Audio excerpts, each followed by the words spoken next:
What's up, everyone? Welcome to the Quadcast, the show where we get real, get raw, and get loud about mental health, substance use, and the fight to take our lives back. Each episode, we're cutting through the stigma, dropping knowledge, sharing stories, and bringing the heat with guests who have lived it and aren't afraid to talk about it. So turn it up, lock in, and let's break barriers, spark change, and build a community that refuses to stay silent.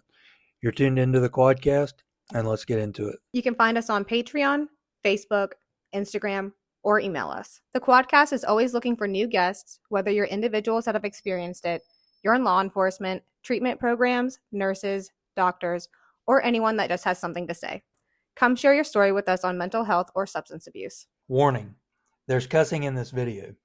If you don't like swear words, well, you're watching the wrong damn show.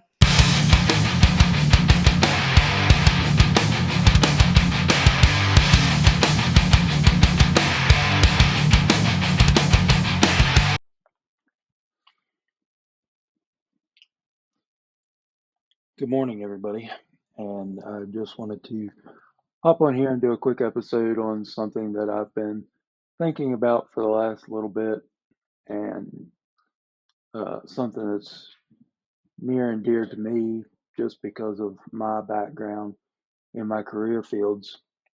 But today's episode is going to be on failed leadership and mental health. So I open this episode with one word, and that one word is leadership. So why do I open with that one word? I open with that one word because there are so many people out there who have the potential to be great leaders and wonderful leaders, but they've never discovered their true potential because their entire life they've played the game follow the leader. We've all played the game follow the leader. And what does follow the leader teach? It teaches us to get in line. But in my opinion, a true leader isn't someone who sits back and waits for everyone else to set the stage and then decide to lead. A leader is someone who steps outside the line and makes their own way by doing the right thing and being there present 24/7 for their role in whatever they're doing. And leadership is a 24/7, 365-day on the clock role, no matter what is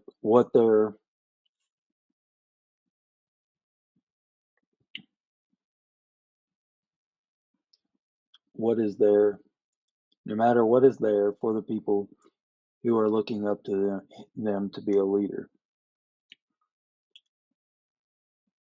A leader is someone who steps outside the line, like I mentioned above. A leader is someone who thinks for themselves, comes up with their own ideas, drives forward every step of the way, and cares for each other and every one of the people who count on them. And that is what I consider a leader. But there's a lot more that goes into it, and I'm going to try to get into that as deep as possible. And I absolutely hate talking to myself on these podcasts that I do on my own because it's so hard for me to get as deep into the conversation as what I want to get because I know what I want to say, but there's no questioning force on the other end of this to give me the feedback to go deeper. So please, just bear with me.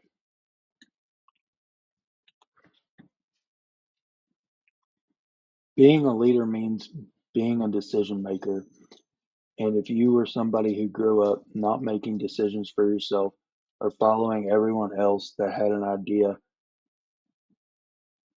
or decision or opinion about how you lived your life or navigated your way through life, then you're not going to be a good decision maker. And ultimately, it's going to be hard to be in a leadership role because that is not how you are hardwired towards life. Everybody wants to be a leader at some point in their career path, but sometimes we have to quit being selfish and realize that you may not be a good leader, even though you think you would, or that you want that next job promotion. Because at the end of the day, there are people counting on you to be their mentor and leader, and ultimately that's going to leave them left in the dust because you're not going to be there at the end of the day or in that questionable time in their own journey when they need you.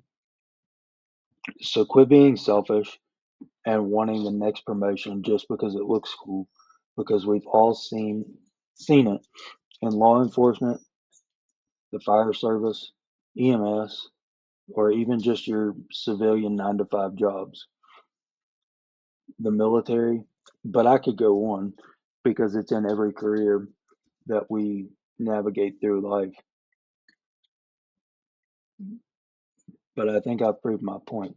So quit being selfish. Quit wanting that cool title if you're not ready for that. Because, like I said, a leader is somebody that is on the clock 24/7, 365 days a year for anything and everything. And most of you that I've seen that are in leadership roles are not ready for that.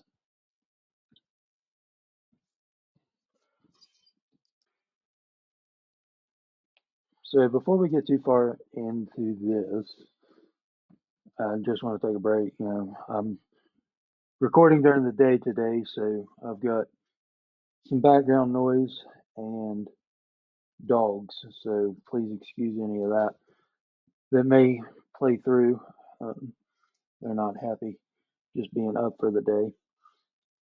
But also, if it sounds like I'm reading from a script, I kind of am because I've been working on this episode for a few days now. So I've written everything down and kind of laid it out the way that I wanted to talk about it.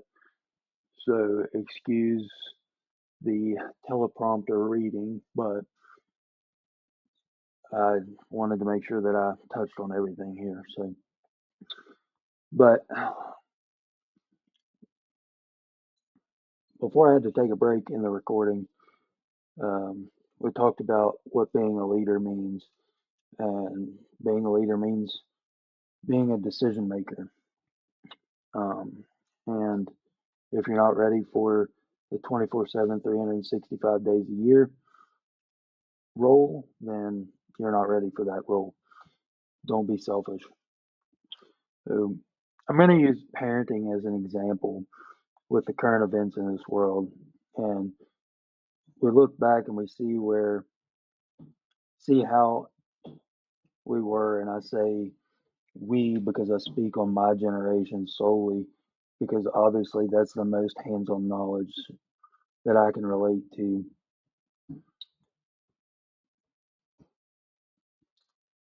We've got to stop coddling our children and doing everything for them, because it's not doing them any favors.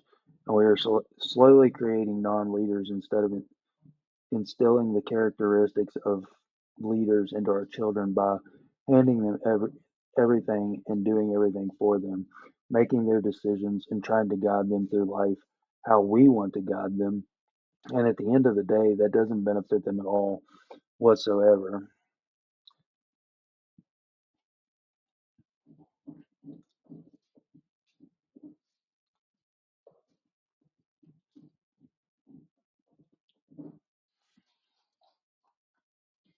We have to instill good morals and good ethics into our children and good behavior, and give consequences to the bad behavior. But at the end of the day, if they don't know how to make the decisions between right and wrong or upside down, how can they ever be free thinking adults without screwing up while they're children?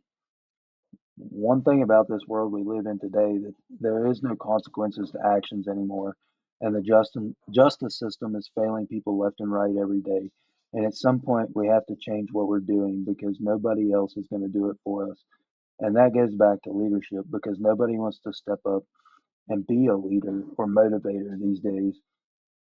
Nobody wants to go first and nobody wants to be in charge. And we're teaching our children that, and maybe not directly, but they're watching us every single day. And it goes hand in hand with what I'm saying. Poor leadership is the topic today, and you can't expect everybody to be a great leader. But in order to become a better leader, you have to understand and identify your weaknesses and your faults, and understand that just because you're in a leadership position doesn't make you the top dog in the equation. And we've all seen people put into leadership roles because there's a position available, and they may not necessarily be the right candidate for leadership, but they are the closest best option. So they are pushed into that, not knowing exactly what it takes to make a good leader.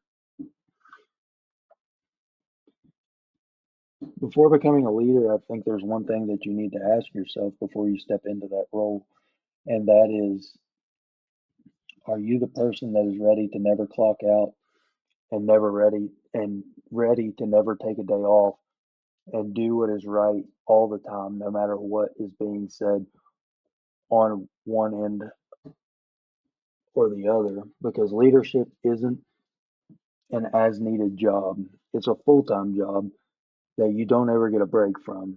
Because as a leader, you have to understand that you have people under you that are looking up to you every minute of the day for leadership, advice, guidance, wellness, training, education, knowledge, and the whole 9 yards. So if you're not up for that, then you are going to be doing a huge disgrace to everybody underneath you that expects all of that out of you. And at the end of the day, that's the reason we are killing our firefighters, our EMTs, paramedics, our police officers, and everyday civilians who are struggling and don't have anyone to turn to because of failed leadership. I will say that one more time. Failed fucking leadership is what gets us there. A leader doesn't get off days. A leader doesn't only work 9 to 5 or his schedule shifts as a leader. A leader isn't someone who only does things to benefit themselves and their career. A leader is someone who, even on their off days, picks up the phone and answers the question from one of their guys who is struggling with a mental health crisis and provides them the safety and security of having that safe space to turn to when times get hard and to help them receive the help that they need when they are dealing with a problem or a hard day or maybe a task that they have been struggling with in training. That's a leader. The other end of that spectrum is bullshit. I don't care how you think of it or how you see it. And you may have had a half assed leader that got you through a hard time, but a leader is somebody to get you through every hard time that you can turn to at any hour and any second or minute of the day with anything, and they help you navigate through that. So I hope at this point you guys are kind of catching the gist of what I'm saying here and understanding the point of view that I'm coming from the outside, but also being on the inside at one point in the fire service and law enforcement. And I did a little bit of EMS too. Um, you know, times have changed a lot, and I think we are at a point in our lifetime where this mental health crisis is taking over, and we have to start doing things in a different aspect than what we were doing because it's leading to a lot of failed leadership.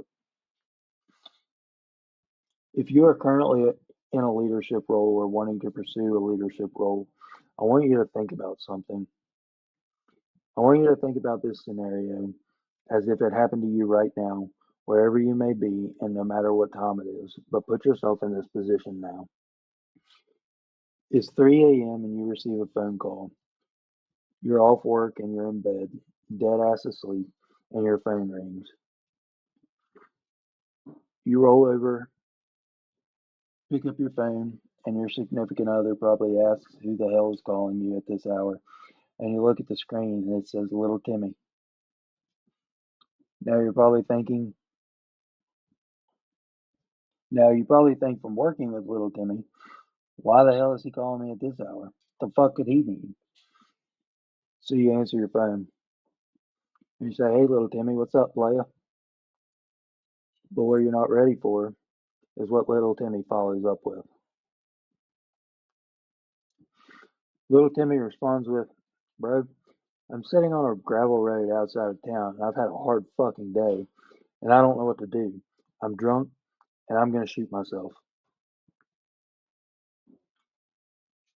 Now, just like anybody else, you're probably going to be absolutely dumbfounded and bright-eyed and bushy-tailed after that because you never once expected those words to come out of little Timmy's mouth because he's at home, off duty, just like you, and supposed to be enjoying his time with his family. But what you don't know is that little Timmy's been struggling financially and it's causing problems at home between him and his wife, and they've been arguing. So, what's your next move, big bad leader? What are you going to do in this situation? Really start thinking about this right here and right now because this is a real life scenario.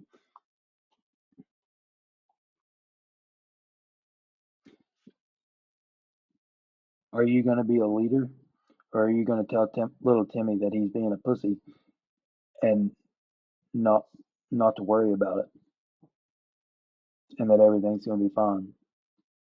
If your answer is anything less than doing anything absolutely possible to help little Timmy get through the next hour, the next couple minutes, the next few seconds, then you're fucking wrong. Because you see, you decided you were ready for a leadership role. So now is what defines you as a leader or a piss poor excuse of a leader and a human being. As a leader, you need to be able to take control of that situation and steer that person towards the help that they need because that is your responsibility. And a lot of small departments don't have the resources that they fully need, but that's no excuse. And as a state itself, West Virginia is failing fire departments, EMS agencies, and law enforcement agencies as a whole in many ways, especially in regards to this, because we are in the middle of a mental health crisis. And how can we expect the ones who are there on our worst days to be good themselves when they have nothing to help themselves? So, as you think about that scenario that I just laid out for you, I will tell you that this is a real life scenario that I modified from listening to another podcast. And the guy that does this podcast, his name is Travis Howes, and he does the Shine Your Light podcast. And that's how I based this episode off of, was around his episode of failed leadership. Travis actually got this call from a guy off social media because he didn't have anyone at his department to turn to. And that's fucking sad that you have to turn to somebody, a stranger off social media, to reach out to in your moment of need instead of your own department, your own leaders, your own mentors. Like, that's bullshit. Like, that's the only word for it is bullshit because that's not how it should work.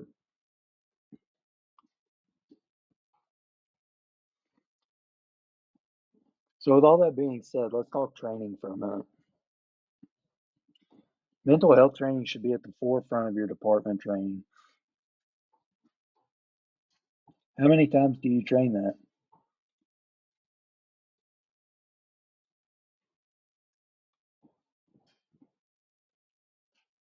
How many? Go ahead. I'll wait. Tell me. How many times do we train on shit that we never use in this profession?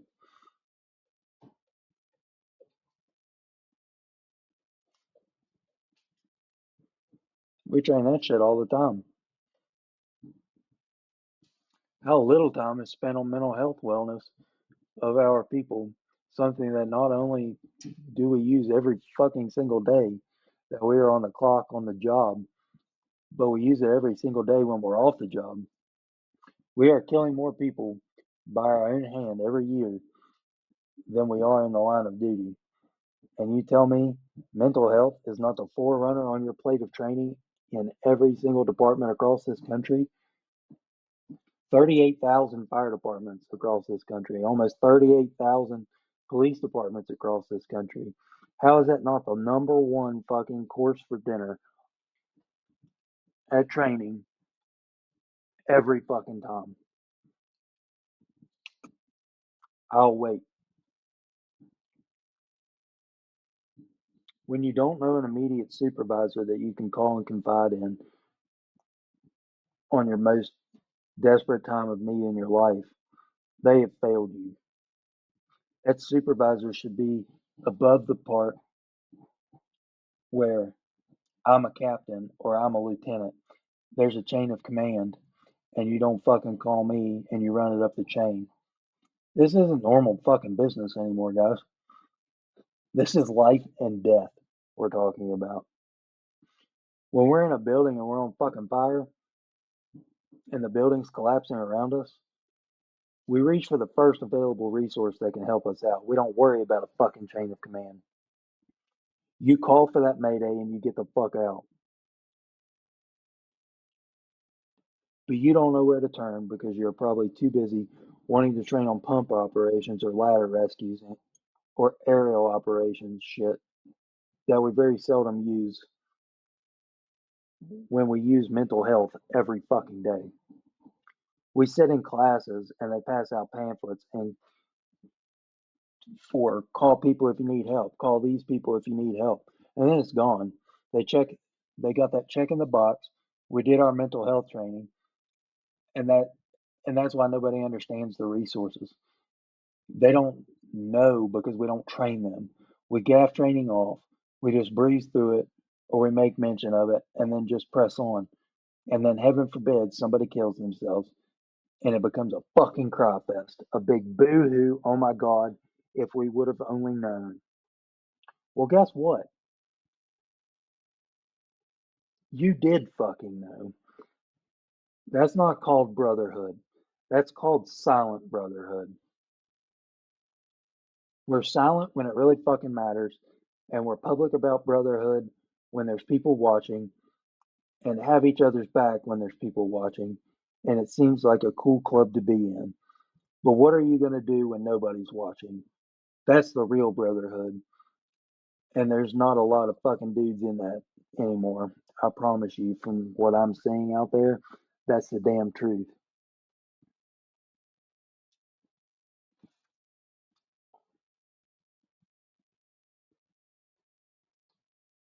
There's some of you that really, really try to keep it together and check on people. But if you're not checking on your people 24/7 around the clock, or if you're not at least available to them, or if they don't feel like you're available to them, you're failing them. And this crosses over into the civilian side too. If you're in charge of folks, they need to understand that you are there for them. You're not just there to put them in line every time they step out of line. You're there to help them and comfort them and console them and mentor them. That's how to be an effective leader. Anything less is a fucking excuse, and you don't deserve nor ever deserve the title of a leader. We have kids, families, complete strangers who are counting on us, and this crisis is fucking scary. There's nothing cowardly about a man or woman identifying that they need some damn help. We have to get rid of the stigma that we don't need help and that we are always okay because we're not. And if we say that, it's a fucking lie. It takes a strong individual to realize and address the problem than it does to just bury it and act like we're okay. Get your shit together, get your shit right, and quit fucking around because if not, this crisis is going to claim a hell of a lot more of us than it already has. I don't know about you guys, but I'm tired of going to funerals over something that could have been addressed and helped.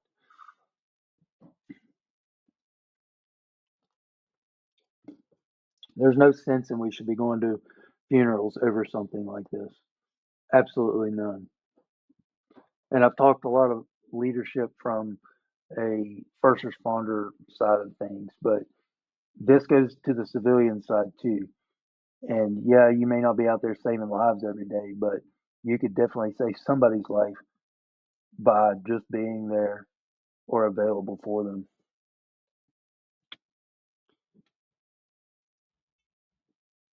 The Marines follow a protocol with 14 leadership traits. We're going to talk about those a little bit and what they stand for. And hopefully you guys can relate this into your personal side of things. The acronym for leadership traits of the Marines is JJ Did Tie Buckle. That's confusing because you guys have never heard that before, probably. Some of you probably have, but most of you probably haven't. So, what do they stand for? The first J is for justice,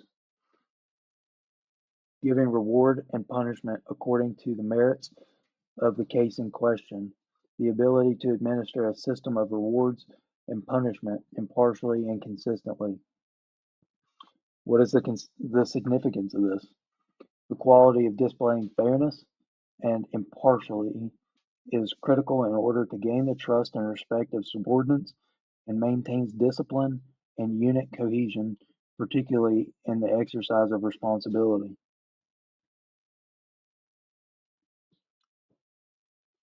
An example of this, fair appointment of tasks by a squad leader during field day.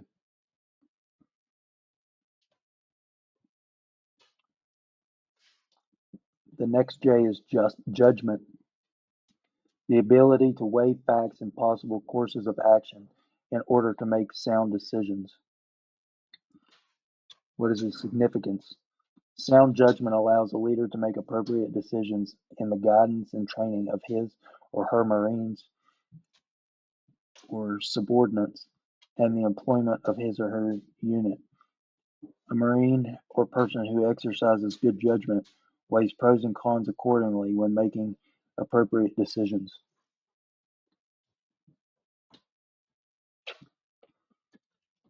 The D stands for dependability, the certainty of proper performance of duty. The significance, the quality that permits a senior to assign a task to a junior with the understanding that it will be accomplished with minimum supervision.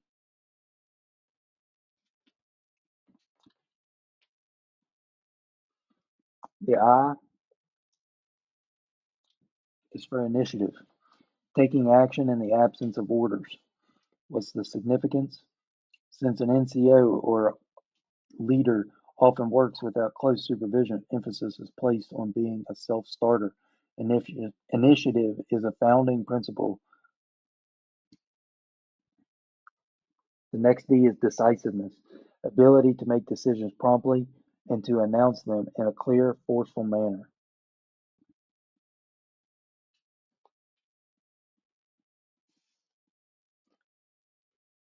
The T is tact, the ability to deal with others in a manner that will maintain good relations and avoid offense.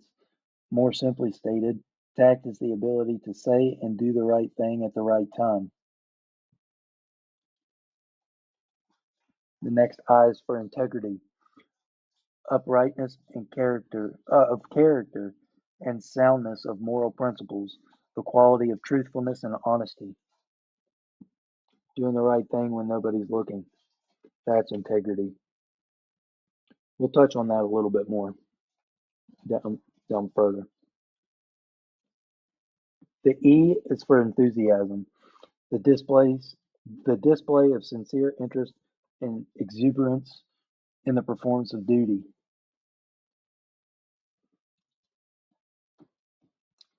The B is for bearing, creating a favorable impression in carriage, appearance, and personal conduct at all times.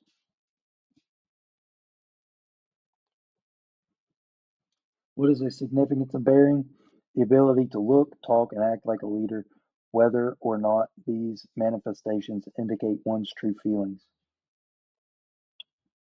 The U is for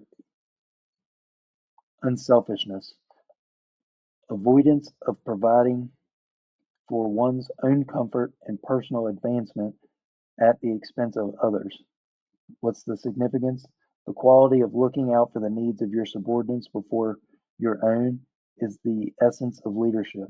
This quality is not to be confused with putting these matters ahead of the accomplishment of the mission. The C is for courage, Courage is a mental quality that recognizes fear of danger or criticism, but enables a leader to proceed in the face of danger with calmness and firmness. The K is knowledge, understanding of a science or an art, the range of one's information, including professional knowledge and understanding of your subordinates. The L is for loyalty, the quality of faithfulness to the country, the unit, the seniors, the subordinates, and the peers. The last E is for endurance, the mental and physical stamina measured by the ability to withstand pain, fatigue, stress, and hardship.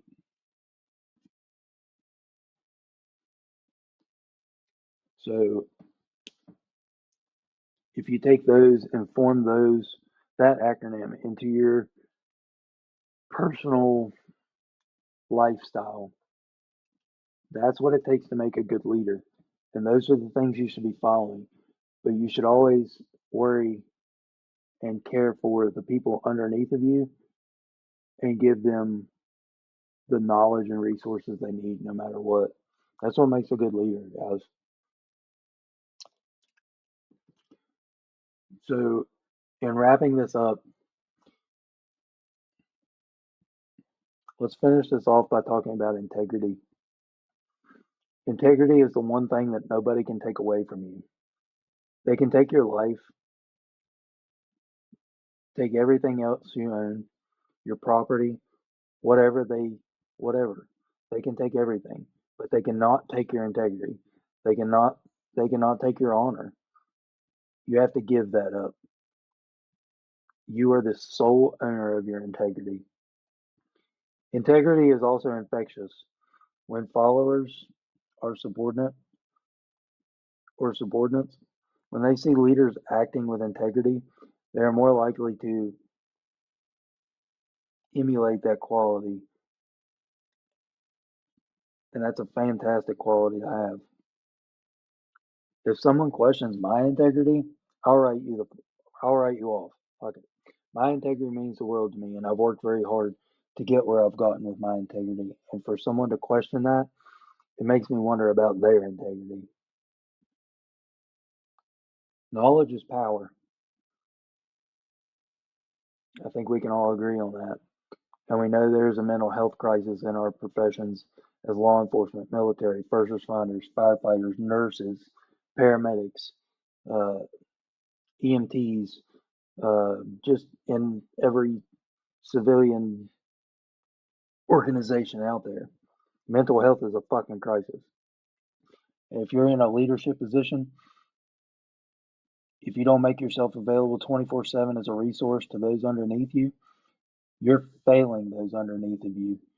And you need to clock the fuck out of your leadership role and go the fuck home because there's no room for that anymore. There's no excuses for that anymore.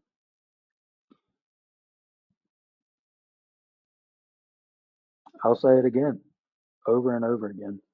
You need to demote yourself because you're not worthy of that position. There are people that depend on you. This isn't just a paycheck. And I hate to think about all the missed opportunities we've had over the years to save people that directly underneath of us.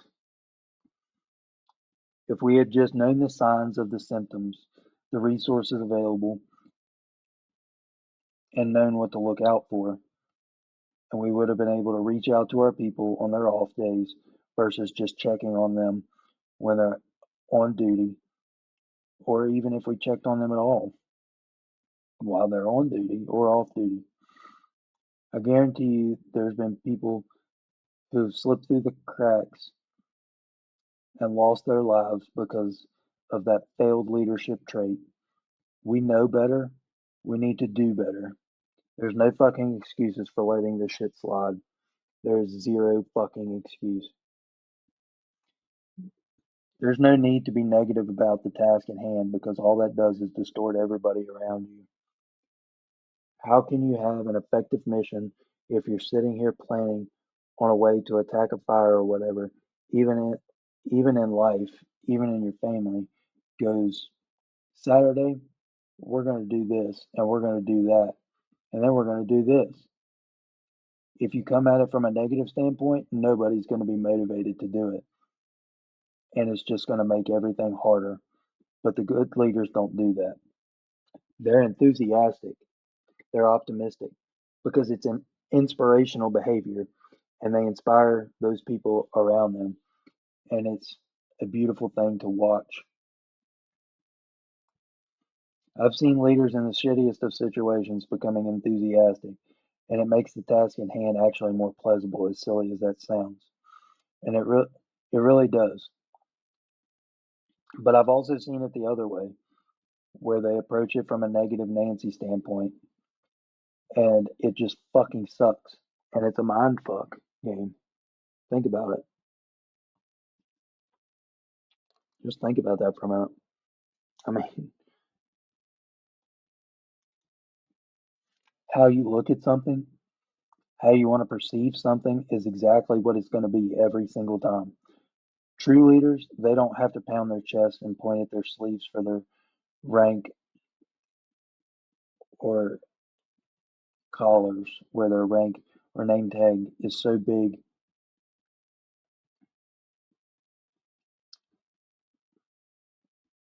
They charge them. They don't have to sit there. They charge forward. They don't have to sit there and remind people because real leaders don't demand respect. They command it. And their presence alone says everything you need to know about them. I've known leaders that are not in leadership roles who get more respect than the actual people that were in the leadership roles when they were in the same circle because their presence alone commanded their professionalism, their enthusiasm, their motivation, and all the things that we just covered with the Marine leadership traits. There are all those things and then more. So think about that. We can talk about this shit all day long and never get to the end. But it truly makes me sad to think that we are still letting those people slip through the cracks as leaders. There's no reason for it. A lot of times we just put our daily grind in front of us and we can't see that we have other people around us that are suffering. We don't take the time and compassion to actually take 3 or 4 minutes just to pull somebody aside and check on them. 3 or 4 minutes. Think about that. 3 or 4 minutes out of your fucking day to check on somebody could make the difference whether they go home at night or don't go home at all. I've been out of the fire department and law enforcement for 8 years now, and I can't name a time where anybody from my department has reached out to see how I was doing mental health wise. It's always been somebody on the outside of that. And that sucks. Like, that's fucking terrible. Because we're a family and we're not checking on our family members.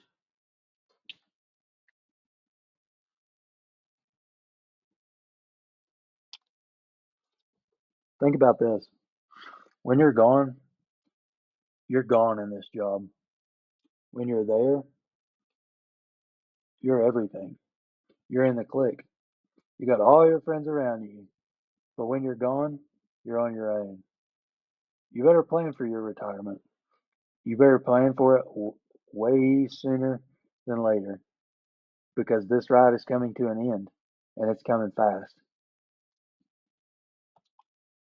I hope all of you guys can last your entire career 20, 25, 28, 30 years on the job or whatever your retirement is. I hope you can last that long. But even if you do last that long, when you're out, you're fucking out. I'm not saying it's going to happen to everybody, but I know most of the retired guys that I know, their phones stopped ringing, and you got to be prepared for that. And the sad part about it is when I was on the job suffering the way I was, all the flags were there, all the signs were there, and the leaders in charge of me never pulled me to the side and said, "Are you good?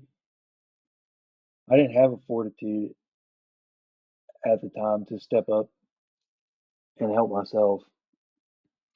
And I'm not ashamed to tell people that anymore because I let that be a learning lesson and I'm trying to teach other people. Don't let it come to the end because you didn't know what to do when you didn't know where to reach out for help. There's help available everywhere to us, and it is your individual responsibility to also figure out what these resources are. You can't wait on somebody to give you all the answers. Your leaders can only do so much, and hopefully they are leading and making you aware of the resources. But if they're not, you have some level of responsibility as well. I'm not saying wait for a knight in shining armor to come because that motherfucker may never show up. That's where we'll end this episode for this episode. But I want to give you these couple resources before I go. If you are in need of help, the National Suicide Hotline number is 988, and you can call, text, or chat right on the website with the person if you are in need. But there's also a lot of individual state organizations that have similar type hotlines as well. The Veterans Crisis Hotline, you can reach by dialing 988 and pressing 1 or texting 838-255 or chatting directly on their website too. But in West Virginia, we have the WVNCC Crisis and Suicide Prevention Hotline and website and organization.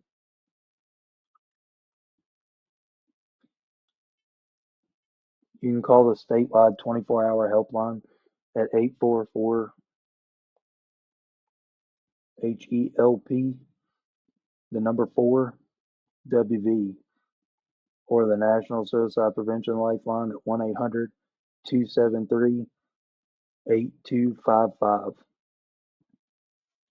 So I want you guys to really think back on what we talked about today and the significance of making that change for your department or your company or just your subordinates, and really take that to heart as to what we're doing these days for mental health, because we're failing a lot of fucking people out there, guys, and there's no sense in it. And at some point we all have to step up and decide what kind of leaders we're going to be, and I hope that you all decide to be the best leaders that you can and the leaders that you need to be for the people under you, and really take this mental health crisis to fucking heart, because it's only getting worse and we're not going to fix it unless the leaders step up and actually lead from the front instead of following. That's all for now, guys. I'll see you guys on the next episode. Toodles, bitches. And that's a wrap for today's episode of the Quadcast. Remember, breaking stigma doesn't stop when the episode ends. We're building a movement, and you're a part of it. Stay strong, stay aware, and stay connected. And this is the Quadcast, signing out.